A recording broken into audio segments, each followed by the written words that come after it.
আপনাদের ওখানে আসতে পারলে আমার খুব আনন্দ হতো। পার্বত্য জেলাগুলো দেখার আগেও দেখেছি অনেকবার, কিন্তু বহুদিন দেখা হয়নি। এর মধ্যে অনেক পরিবর্তন হয়েছে পার্বত্য জেলাগুলোতে, সেগুলো দেখার সুযোগ পেতাম তাহলে যদি একবার আসতে পারতাম। যাই হোক, আশা করি ভবিষ্যতে এটা সুযোগ হবে।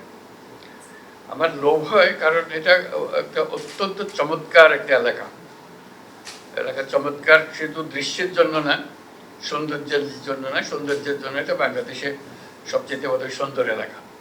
কাজে এখানে যারা থাকে তারাও সৌভাগ্যবান যে এরকম প্রাকৃতিক সৌন্দর্যের মধ্যে তারা থাকতে পারে, এবং এত রকমের ক্ষুদ্র নৃগোষ্ঠী এখানে আছে, সবাই মিলেমিশে আছে।